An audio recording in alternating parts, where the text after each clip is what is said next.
those of you who are new to the webinar series that we host here at LandGate, we go through on almost a bi-weekly basis. We go and cover a lot of different topics from renewable energy, traditional energy, carbon credits, water. We touch a whole lot of different aspects of land use.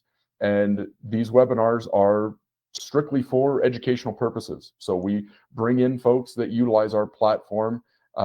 This week we have LandYield, and I'm excited for them to get into what they do and answer some of your questions. But we offer these every couple weeks, and if there's other topics that you're interested in, I'm going to show you. I'll go ahead and start sharing my screen. I'll jump in here very quickly and talk to you a little bit, 5-10 minutes here about LandGate, what it is we do, and how you can utilize the system that we've built to help increase your knowledge about your own property, neighboring property around you. Maybe it's a piece of property you're wanting to purchase, maybe a piece of property you're wanting to sell. But we've built a pretty robust marketplace here called LandApp. It's a marketplace and an analytics tool where, very simple, go to landapp.com. We also have an app. It's in the Google Play Store. It's in the Apple Store. You go ahead and download that, and you can get access to a lot of different data and information. One of the more popular things is just simply getting access to nationwide ownership information, parcel boundaries. For $6 a month, you can get access to this nationwide. We do not limit it by county or state. This is nationwide. What's different about what we do is we are a very, very technical company. We append an enormous amount of information to every single parcel. So if you're Frank Wilson out there in Georgia watching this, we're going to dig into his property real quick, and we did a real quick analysis where there is high value on his property, where there is potential risks on his property. I can get a quick breakdown of some parcel information, and I can get a breakdown of what's actually going on that parcel, how big the acreage is, or how big the overall parcel is, how many buildable acres are there, and then a breakdown, which is really interesting. I mean, I'm a landowner. My family is, a lot of my extended family, very large landowners. They've never seen the granularity of breakdown of what they actually own. Most of the time, their largest asset is their land, and they get a really good understanding very quickly of what they're looking at there. So really useful information. I can click on this, land report, and it's going to go ahead and break down the different types of land on my property, all of that information. But you get that at the click of a button for every parcel in the United States. And then you can go ahead and be actionable. If you find out there's high value resource here for solar energy, I can go ahead and raise my hand in a public market, and I can create a listing to try to lease my property. There is no fee. There is no commission. It's completely free service that you can do on LandGate. No obligations, but you can go ahead and click that create listing button, and you can actually raise your hand. If I wanted to go and get into a carbon credit program with Josh and Max here, I would go ahead and click that listing. It's going to go in front of Josh and Max. They're going to see that opportunity, and if they like it, they're going to call me directly.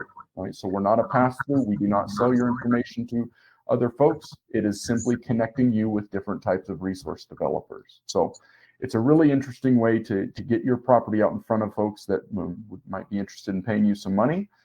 But at the same time, we do offer a lot of those analytics. I can click on any piece of property, I can export a report, I can share a report, and it kicks out for me a really nice PDF of the property. With your $6 a month, you can do unlimited number of these. For free, you're offered a limited number of these that you can just go in. Right now, if you want to go ahead and do one of these for your property, it comes at no cost. But you can go ahead and kick these reports out, and it doesn't really matter how big of a landowner or small of a landowner. We've had folks come in and start learning a heck of a lot about what it is they own very quickly by kicking out these reports, and they're very, very useful. Soil information, where you have building suitability, all of this type of information. And then what I think a lot of folks really, really like is the contamination phase 1 type information. Where do you have contaminations nearby? Again, if you're looking to buy a piece of property, this is critical type of information to understand beforehand. So again, leverage the platform. Again, if you go to the landapp.com and you click this resources button, we have a bunch of stored webinars, videos, user manuals, a ton of resources here for landowners to get information on their property. So without further delay, I'm going to stop sharing. We have Max and Josh here, and they have a very interesting company and a very interesting concept that, in my opinion, I think is fairly new to a lot of landowners out there, and it's making money off of carbon credits. Some of you might be shaking your heads like, what the heck do they mean by carbon credits? And they're going to walk us through that. So Max and Josh, if you guys want to go ahead and take it from here, please give us an introduction background of yourselves, and let's go ahead and teach us a little bit about carbon credits. Thanks. Appreciate that. It's nice to be here again on LandGate. We really appreciate you guys organizing these webinars and providing these opportunities to get in front of folks and provide these opportunities to landowners. My name is Josh Fain. I'm the director of LandYield. My background is in forestry, and I've been running LandYield since its inception, and then since we launched about 3 years ago. So I'll let Max introduce himself, and then I'll get into some slides. Excellent. Hello, everyone. I'm Max Grodnick. I lead sales and marketing here at LandYield. I'm also the touch point for speaking with landowners, so it's great seeing some familiar names in the chat here, and great seeing folks from all over the country. Been working with Josh from almost the inception, shortly after we launched our first project in the Southeast, and it's been really great working with LandGate as well. So thanks again, Craig, for putting this together. Josh, I'll share my screen here and kick it over to you for kind of the full.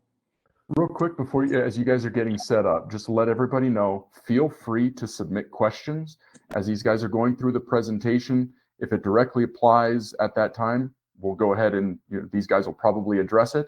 If not, we'll probably get to those after the conversation. But like I said, we really like these to be interactive.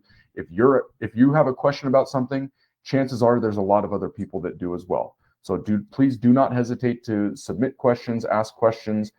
If we don't get to them in this live webinar, we will get them emailed back out to you. So yeah, again, like I said, please interact, ask questions. That's what these guys are here for. Yeah, totally. And I've got I don't know, a dozen or so slides to run through. We'll leave plenty of time for questions. So yeah, just a little way of background on LandYield. LandYield was conceived as a way to connect smaller private landowners to the carbon market. The carbon market is something that's been around for 15 to 20 years now in various iterations.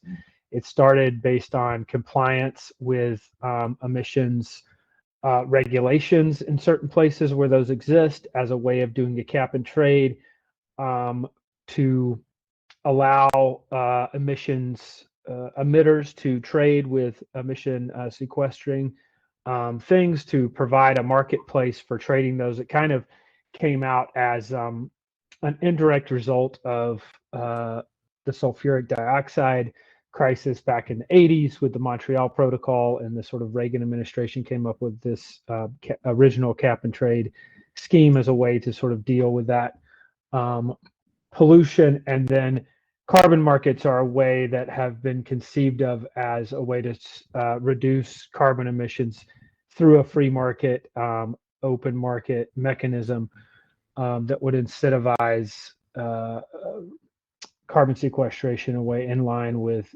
what scientists are telling us we need to do to address climate change. So for years, the only landowners that could really take advantage of carbon markets were very large landowners in the hundreds of thousands of acres, tens of thousands of acres range. And what we have been working on, myself and others, for over a decade now, is honing in the technology that we'll talk about in a minute that allows us to develop these projects on small private forest lands. And we'll get into what that technology look like, but it's mostly has to do with quantification of forest biomass. So let's skip down. We'll sort of get into how this program, how our program works in a nutshell, is that owners that we contract with commit to a 40-year long project. 20 years of this project are a no commercial harvesting commitment, followed by 20 years of either limited harvesting or a continued commitment to no commercial harvesting. And basically, we enter into a timber lease agreement with you where we pay you for your timber rights, and we do that based on the value of the carbon that your forest is sequestering and the acres that you own are sequestering. And I'll get into how we measure that shortly. But we make the sign up very easy.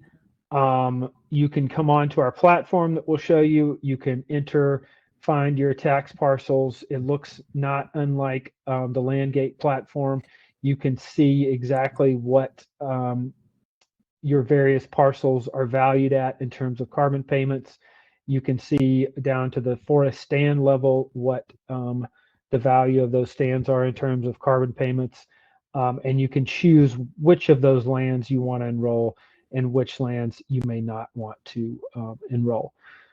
There's no charge. We do not charge landowners to sign up or get an estimate.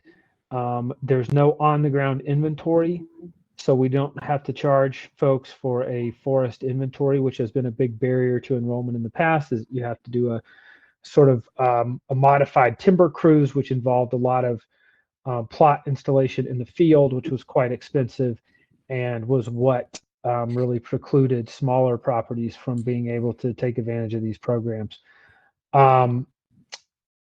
We guarantee payments for the first 3 years of the project, and you would see what the value of those payments is when you enter your properties. And then you can continue using the property under our program for non-timber resources, such as hunting leases, non-timber forest products. You can do other types of ecosystem service projects on the property that don't interfere with the carbon rights or the sort of canopy timber. And again, under our program, landowners do not pay any of the program development costs. That's sort of a nutshell, high-level overview of the program, and now we'll get into sort of how we do this and sort of the nitty-gritty. Quick, Josh, there was a question that came in, and I think it's good to address it kind of early. Is when you guys say small timber tracts, what do you mean by that? You know, depending on the we've got all those sort of parameters of the program in here, but we should it's 40 acres is the minimum viable project size for us. We do between 40 acres of eligible forest and 5,000 acres of eligible forest. So it's a highly relevant question. We'll get into which states we're in as well, and where And we're available. Just to add on the project size, that's so much behind kind of why we started this business as well. So these types of carbon projects, forest carbon projects have been around for a while, but historically they needed to be much larger in scope in order to be kind of economically feasible.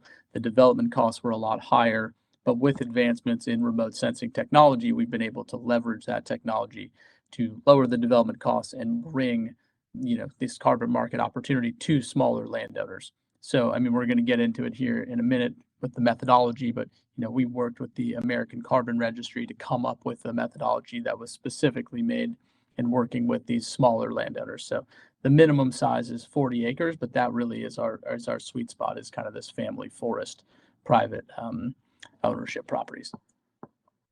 Wonderful. Thank you, guys. Yeah, so this graph and slide just shows how this works in general. So as Max mentioned, we work through the American Carbon Registry, which there's 3 main carbon registries in the U.S. In the voluntary market space that regulate how you measure forest carbon and what counts as a additional ton of carbon, and then how those are transacted. We transact those through those registry platforms.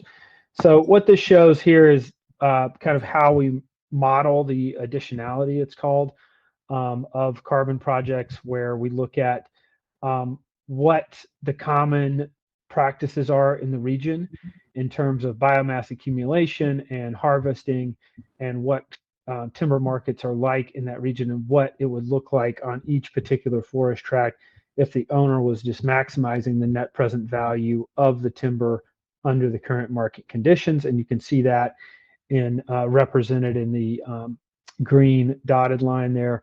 And then the sort of project activity, which here is a grow only for 20 years with some, and we'll get into what management activities are allowed. But basically, this is just illustrating the difference between those two scenarios. And the yellow there is what we can quantify and sell as carbon offsets. So we use data, as Max mentioned, we use a combination of remote sensing data from several different satellite sources and aerial imagery, and then we match our forest stratification to plots from the long-running U.S. Forest Service forest inventory analysis to get the granular level tree lists. And it's really remarkable what we can do now in terms of quantifying forest inventory through these remote techniques. And we do that in lieu of an on-the-ground inventory. And as Max was alluding to, that's how we can bring that price point down and make it financially feasible to enroll projects as small as 40 acres. So the idea here is, and we'll get into the management a bit later, but the idea here is to encourage mature, healthy forests, that trees that are maximizing their growth potential and their carbon sequestration and storage potential. Obviously, there's a lot of additional benefits to that in addition to carbon sequestration, the wildlife habitat, water quality, other ecosystem services, but it can all sort of be financed through these carbon offset sales. Go to the next slide there. So we do try to build in flexibility to the program as much as we can with private family forest owners in mind. Like we mentioned, landowners can enroll the stands and the forests that meet their management goals. And that makes sense for them in terms of where the forest is, in terms of its age and its growth potential. And we can help you in that process, figure out what makes sense there. Forest health treatments are allowed in the program with supervision of a forester. We allow prescribed burning. We allow some thinning. We allow treatment of pests and disease, salvage harvesting after natural disasters, firewood allotment. You can do a one-time small clearing for a cabin or food plots. And then it's important to note too that these projects, as they are long-term, they can be transferred to new ownerships. And that forest certification, for those of you who might be familiar with some other programs, forest certification is not a requirement with us, but it is an option. And since I mentioned natural disasters, I'll just mention too that, because this question always comes up, is that forest landowners, if there is a natural disaster that happens on your forest during the project period, owners are not responsible for that lost carbon. That carbon is covered through a risk buffer pool that's managed by the American Carbon Registry, that every time a company like LandYield issues credits from their projects, we have to put a small percentage of those credits aside into this risk buffer pool that's essentially an insurance pool that covers those kind of losses from natural disasters. And just to jump in here, Josh, when we think about kind of flexibility as well, and you kind of see there's, this is kind of where is the wiggle room beyond just not harvesting your timber. And, we're not trying to tie your hands behind your back when it comes to managing your forest, but we also recognize, like, our program is a bit of a one-size-fits-all program, right? It's the same kind of rules and methodology for every forest, and yet every forest is unique, every property is unique. And so, that, presents challenges, and we'll get later into, what are the kind of the best types of forests for these projects. But the other piece of the flexibility is that, you don't have to enroll your entire property as well. So it's up to you to figure out what areas you can put in. And this is where myself and our team, we're really here to work with you and figure out, how to set up this project, how to work with you. We have people asking, oh, I'm worried about, one tree that's going to fall over and block the road. We can find ways of, making sure we remove that tree. We're not trying to make managing the property any more complicated. So just, this is where the flexibility and kind of our, stewardship and engagement in setting up these projects, we're here to figure out how to, customize every project to the extent that we can to match your specific forest type. Yeah, that's right. So as we mentioned, we want to hit on again, these credits do go through quite a rigorous standard and methodology process. We use a methodology that was years in development and was peer reviewed by scientific experts in the field.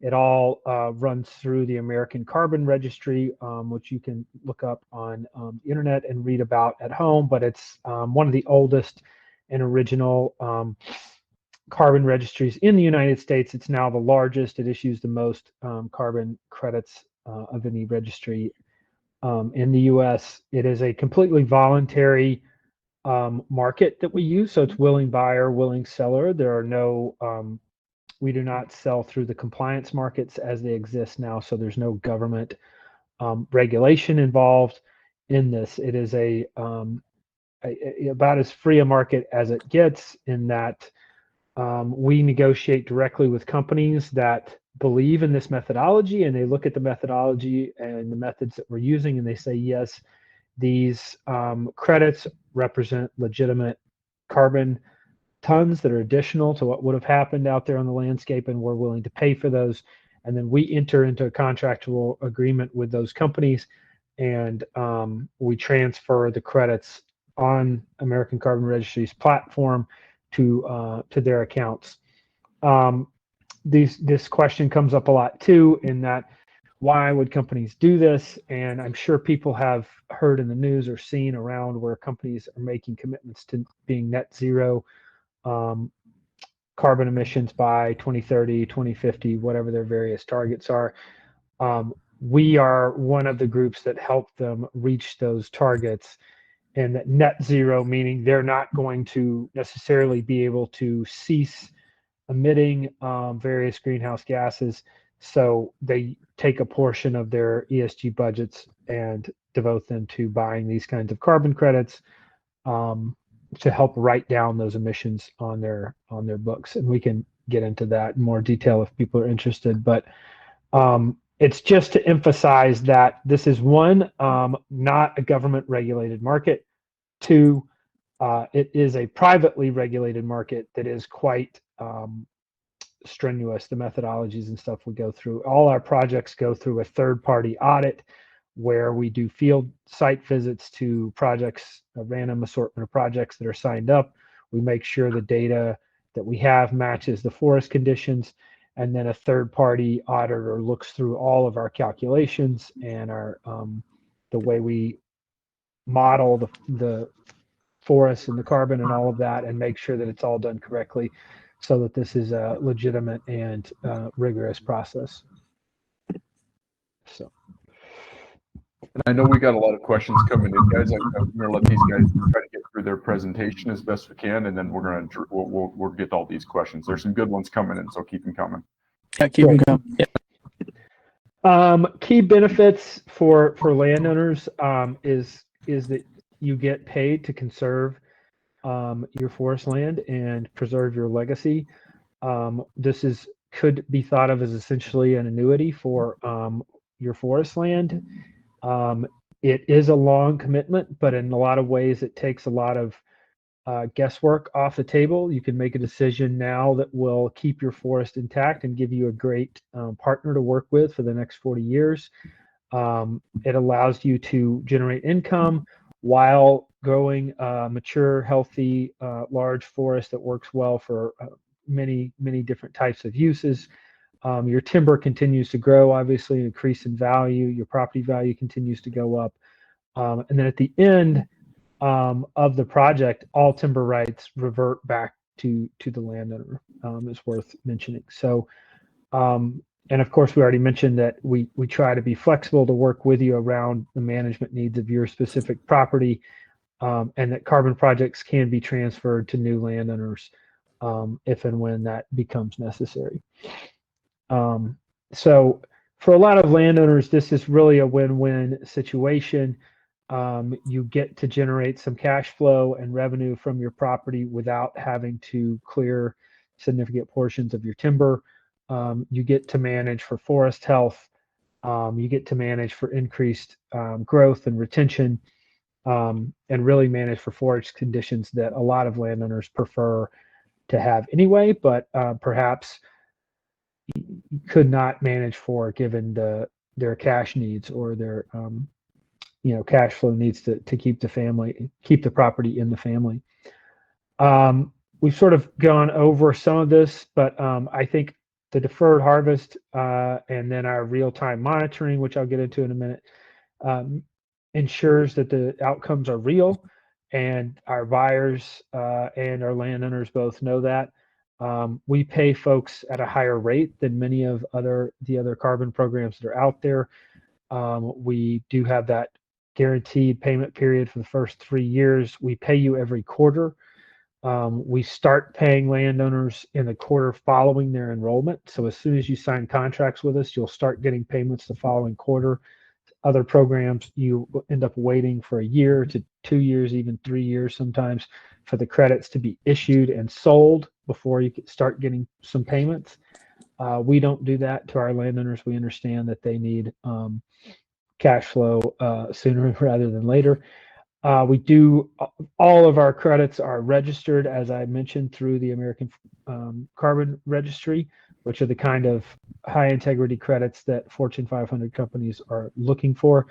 And then we have a real turnkey project development service where we handle all of the monitoring and reporting that's required to the registries for the life of the project. So we don't contract with you for part of the project and then leave you with the monitoring and reporting requirements later, which is always something that's worth asking a project developer about, is what are my responsibilities going to be in terms of reporting to the carbon registry that the project is still in good standing. We handle all of that for you. And I can't remember, Max, if there's a slide on here. Yeah, I think we got a slide about shows the platform a little more. Yeah, that's all we'll get into here. Good segue. So getting started is really easy. We've really tried to make this as intuitive a process as possible. You can go to our website, LandYield.com. You can get more information on there. We've got landowner testimonials on there.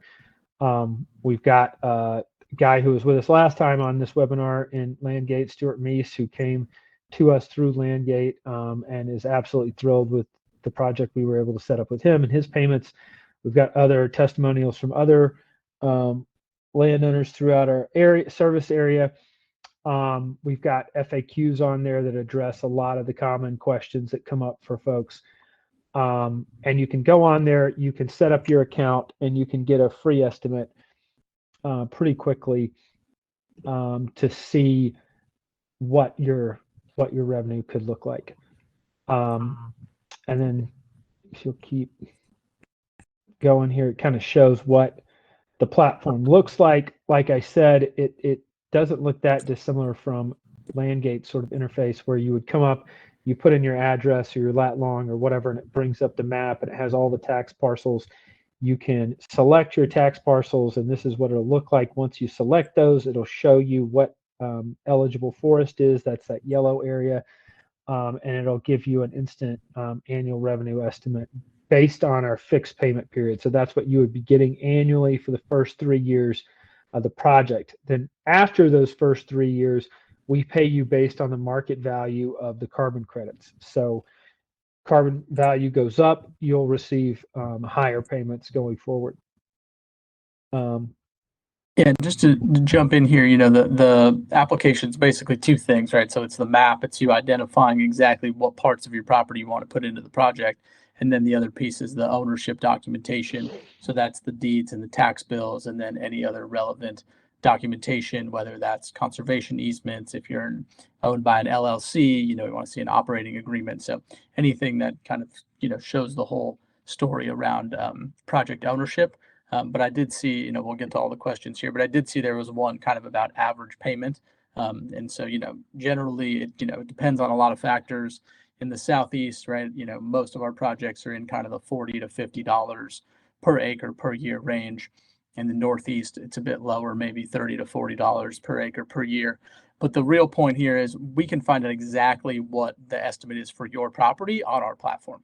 And so this is free to use. There's no cost to you. There's no commitment in setting up an account and putting your property information in here. And, we just need you to, essentially verify your email address, prove your identity so we know who it is that's using the platform. And then from there, you're free to come on and look up your property. We get all of the parcel data from your county. And so you just need to find your parcel, click on that, and then our platform kind of does this initial analysis rather instantly. So that's really the best way to find out exactly the estimate for your property. Yeah, all good points. Thanks, Max. An idea of what forests make for good projects with us: long rotation forests such as hardwoods, mixed forests, or certain pine management regimes, longleaf pine. Any longer lived species trees are generally good projects for us. Pine plantations that have been planted longleaf or slash or something like that, not usually as good a project with us, which owners who have that will probably understand why, but they require a lot more management, not necessarily suited to extended rotations that we're talking about, but we're always willing to look at those. You can still look at those areas on our platform. But generally speaking, longer rotation, longer lived species and forests are going to be a better fit. Areas of high conservation value that are not currently conserved will make a good fit. Areas of sensitive aesthetics, riparian zones, area where timber harvesting is secondary in importance or to other management objectives you might have. But it does have to have a majority of merchantable, accessible, operable timber. And all of that is factored into the estimates you see in our platform. We've used the data as best we can to assess timber markets in each area we work in and the accessibility of the timber. And so that is already factored into the estimates you see, but it's something worth keeping in mind. We can't necessarily enroll stands that have just been replanted, that have been harvested and just replanted because the trees are too small, generally speaking. They're not merchantable, so we're not really deferring a harvest there. And like I said, sometimes pine plantations are not the best fit for our program as well. Just to add to it, and that really kind of speaks to what forest types make for a good project. I mean, one thing we've learned, I think, there's also other considerations, thinking about family properties, right? So I like to think of, what I'm calling the 3 Fs. So there's forest. Does this make sense for a particular stand on your property? But then there's finances, right? Is this aligned with how you're doing your financial planning? Knowing that, this is going to be set up as an annuity stream. Does this help cover taxes, expenses for the property, especially since it's such a long-term commitment? It really is, in most cases, a multi-generational decision. So it does then prompt the questions of, okay, how is this fitting into, what is the future of this property, and how, if the goal is, as it often is to keep the property in the family, how does this then contribute to covering expenses and helping future generations? And that leads into the 3rd F, which is family. And so, again, how does this align with the owners, the future of the family, and how you want to make sure that you're stewarding this property? I don't know the exact figures, but there's so many projects that we have that these are properties that have been with families for 4, 5, 6 generations. And it's just beautiful and amazing that we can kind of contribute, help kind of hand the baton to the next generation. We know that's a big concern for landowners everywhere, is how are we going to keep these properties? And, often that question of kind of legacy and responsibility, if you're one of these landowners who inherited a property from your family, how do you make sure you're the good steward and are able to help pass things along? And so a carbon project is, a great revenue source that can then contribute and stack nicely with other revenue opportunities. I saw there was a question in the chat about doing hunting leasing. That's absolutely all right. Obviously, LandGate, is helping folks connect with lots of solar projects as well. Clearly, you can't do a solar project in the same area where you're doing a carbon project because it needs to be forested. But if you're a really large landowner, you may have a certain section of your property that's good for solar and another section that's good for carbon. So there's ways of kind of stacking these things together. And so it does, it is one piece in kind of that larger puzzle as well. Great, And thanks. This is the last slide here, Josh.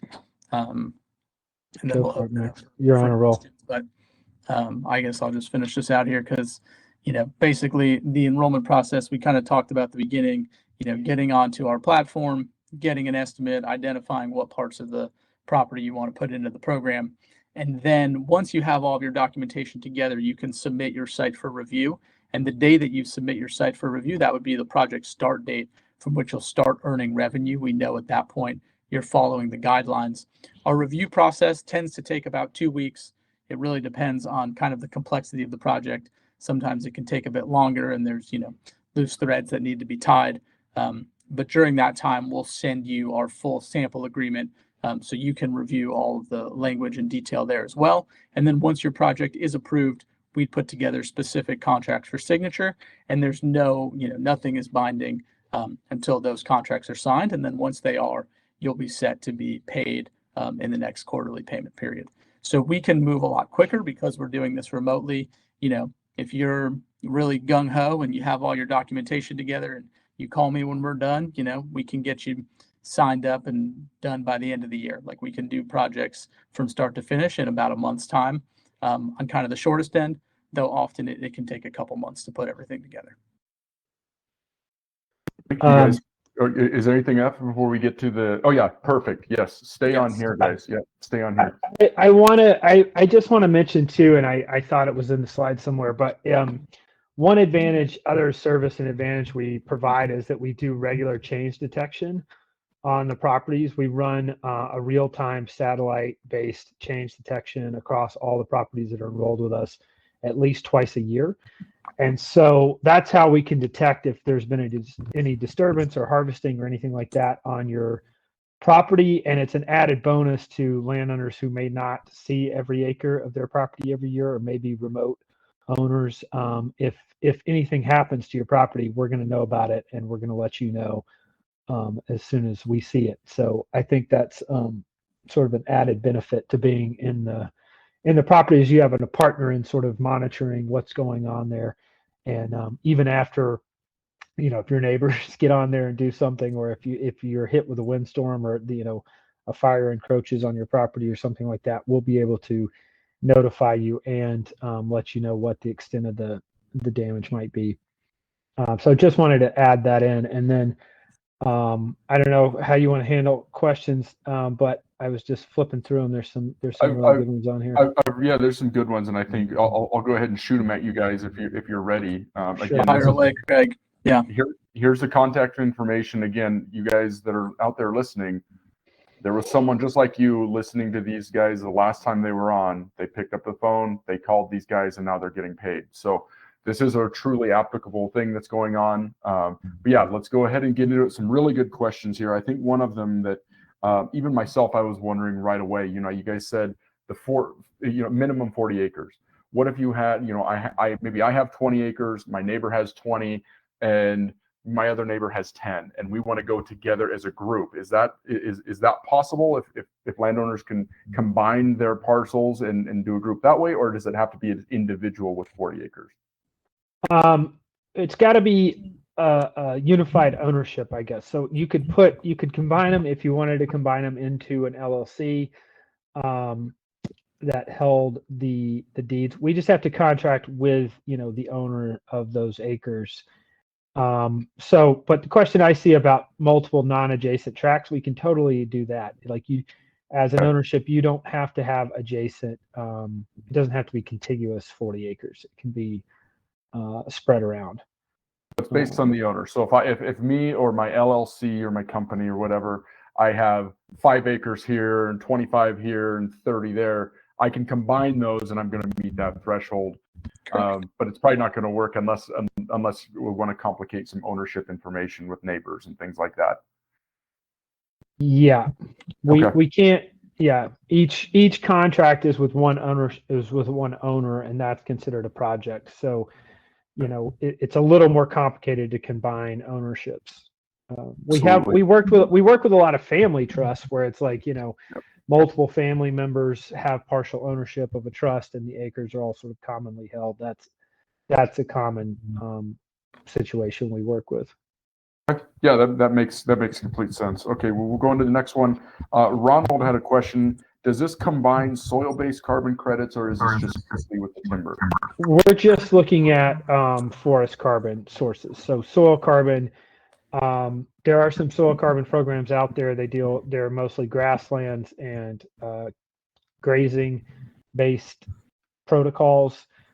I could go into it, but soil carbon is extremely difficult to measure and expensive, especially in a forest environment. So this program does not look at soil carbon. Hopefully, maybe we can do that in the future. Yep. Thank you. All right. Going on to Jeffrey. He asked a question about the mineral rights. He's concerned mineral rights are retained in these deals with the landowner. We only lease your carbon rights for the timber and the carbon rights. Perfect. Yeah. So that's virtually it. And again, to hit on the point you just mentioned is that, that is truly all you're encumbering is this stand of trees. They can still hunt it. They can still ride 4-wheelers on it. They can still do all of those things, right? Correct. Okay. Awesome. Dusty had a question about the verification and the forester. Sometimes foresters need to be involved with this. Is that an expense that is required with your program? And if so, do you guys cover that? Does the landowner cover that? So that's a good question. I mean, this goes to how we do our inventories. So we do completely remote sensed inventories rather than sending a forester out to your property. So, the question really no is the answer. We do not require initial input from a forester to enroll. If you want to do a prescribed burn, let's say on your property in 5 years or something, or you want to do some thinning on your property in 3 or 4 years or something like that, we do require a forester to sign off at least on a plan to do that we need to see, just to make sure it's going to be within the bounds and scope of the program. That's the only time you would need to employ a forester under our program, and that expense would be on you because you would be choosing to take those management actions. But we do not require a forester to come out and do an on-the-ground inventory to get started in our program. And if you don't ever have to engage with a forester, you can engage with us if you have questions about this or that. It's only if you want to take some relatively major management actions that you would need to get a forester involved. And to Max's point earlier, like if you're just taking out 1 or 2 hazard trees, or we're not that. It's not that picky, right? We're talking about management actions that really affect the biomass levels of the project as a whole. So hopefully that gets at the question there. I think so. That was good. Yeah, absolutely. Thank you. Bond had a question, and yeah, we get this almost every time we talk about carbon credits. The contract that you enter with the landowner, is that filed as on record with the deed and with the title company? How does that look? We record those with the deed, with the county, with the respective county. So it's recorded, and it's official.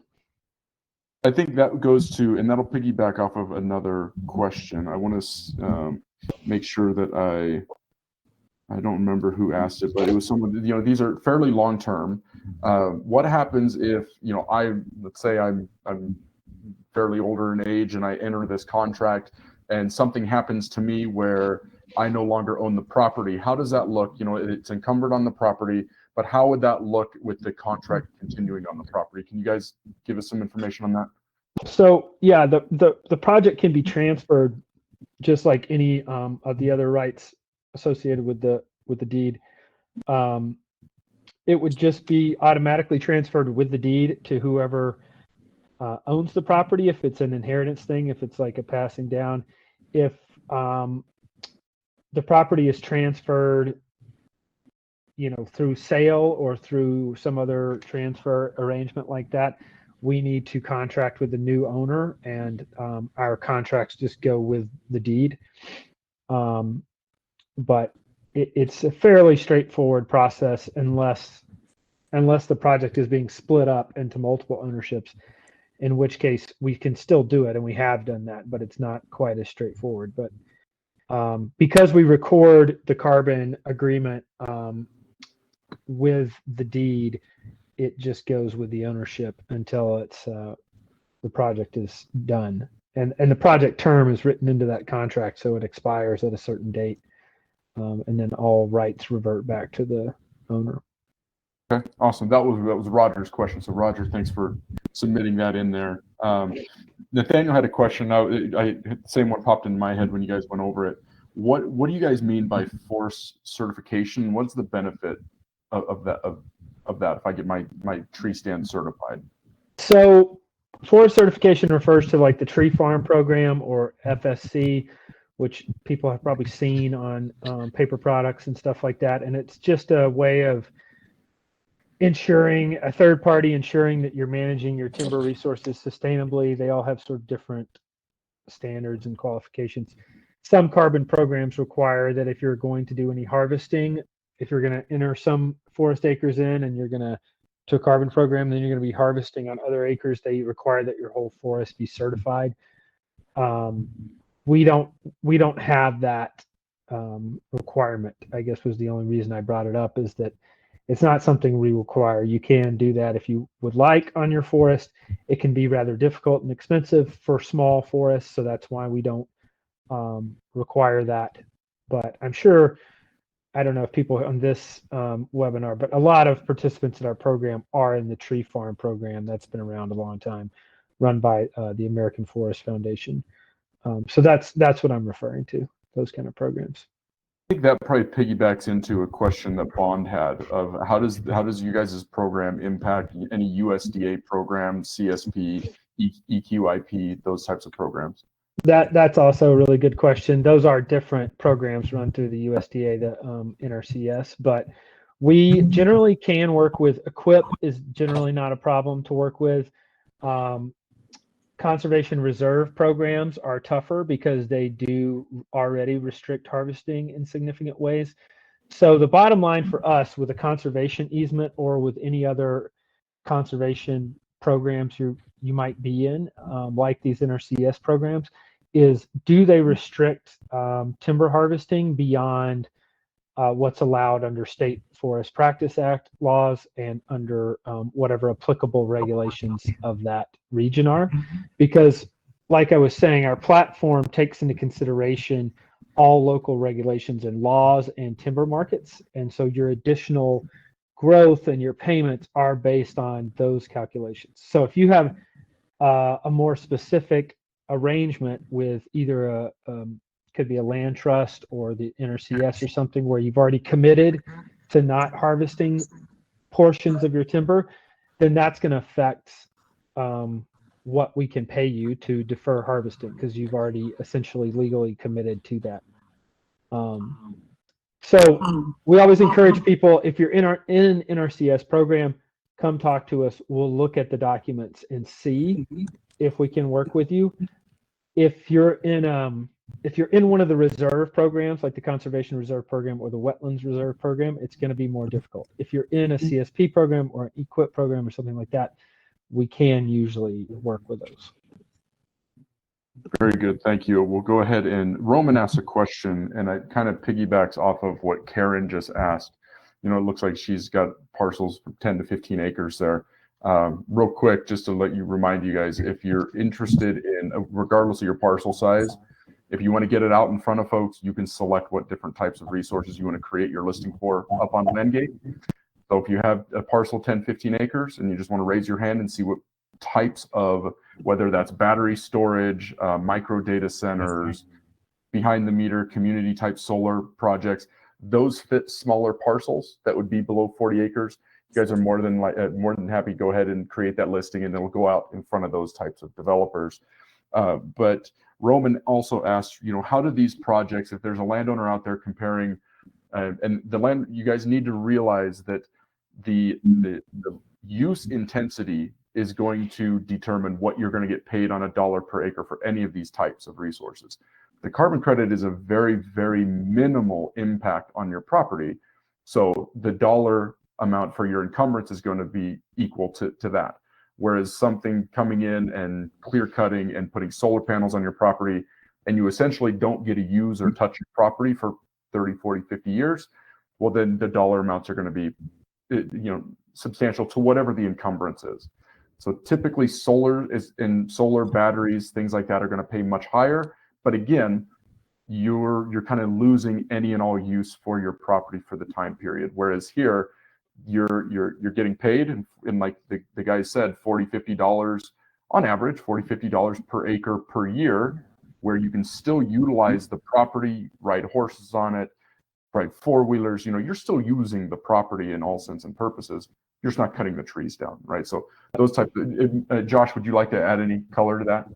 I think that's just a great point. I mean, we don't compare. It's not like we're the most profitable thing you could do on the land, but like you're saying, it's also minimally invasive. And the only reason I should add that we would ever come visit your property, you will likely never see us in person unless you want to, is when we do these audits, we get a random sampling of our projects get pulled from the hat for us to go do an audit. We would give you as much notice as possible, get your permission, of course, to come.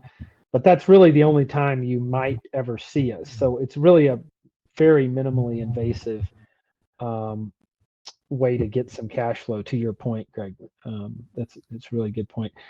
I did want to, there was a few other questions on here. I was just gonna address if you don't mind. Yeah, go ahead. There's several what we haven't gotten to. So you guys, if you want to go through and reiterate stuff, feel free to. Okay. So somebody asked who owns LandYield. That's a good question. We're owned by Mercuria. It's a large energy trading company, very well established and long-term profitable company that backs us financially. If LandYield were to cease to exist, the contracts, it's written into our contracts that the contracts also terminate. So that's something landowners are usually interested in. There was a question about tornadoes. If, as I mentioned, briefly earlier, landowners are not responsible for natural disasters. They're covered by the risk buffer pool. If you lose half your forest or whatever to a natural disaster, that would be covered by the buffer pool. And then if enough of your forest is impacted, then your project would terminate. If the project can continue, if we determine it can continue, that the damage wasn't significant enough to reverse all the carbon gains of the project, then the project could continue on. If you intentionally violate the contract and you went out and you clear cut the timber, then you have to pay us back whatever we've paid you plus 5% interest. That's our termination. And that's the same with our early termination fee. If you want to terminate the project early before the 40 years is up, you can do so. You have to pay us back what we've paid you plus 5% interest. So it's fairly straightforward to terminate a project, which is also something we get a lot of questions about.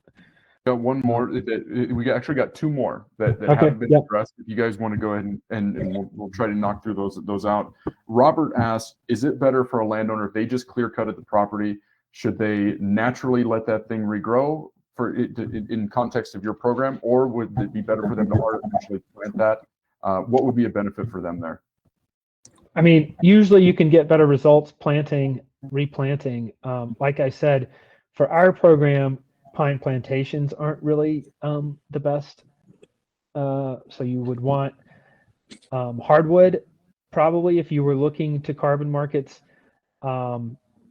Obviously, replanting hardwood stand is going to be pretty costly. So I would highly recommend consulting with a forester. You could consult with somebody from your local extension office without really having to pay a lot of money for a private forester, and figure out what would be best. You might be able to do a combination of natural regeneration with some management in there to sort of select for the best species and best trees, and maybe do a little bit of planting here and there.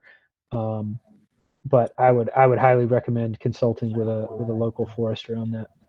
Great, that's good advice. So we got one more, guys, and Nathaniel's asking you to pull your crystal ball out here, and he said, "What is the future? What's your forecast for the carbon markets? You know, them thinking long term. What do you guys have to say about that?" Yeah, so there's a lot of strong market signals, with companies making pretty ambitious emission reduction commitments. And, you know, based on those commitments, the market is projected to grow substantially over the next 20 years. There is quite a squeeze on the supply of these high integrity credits. So prices are projected to grow. Of course, we don't make any guarantees about future prices. We don't control the factors that dictate prices in the market. But there are some good reports out there you can look at. Citibank put out one not too long ago. JP Morgan has a good report out there on voluntary carbon market growth. Just as for instance, there's been many years in development, but a consortium of airlines has put together their own targets for emissions reductions. Airlines are obviously one of the biggest emitters in the world. That's just coming online. And our credits are eligible for those markets, and so that alone is projected to increase demand by millions and trillions of credits over the next 20, 30 years. So I don't like to guess about prices, but demand signals are strong, and there's not a ton of supply. So usually that equates to good prices.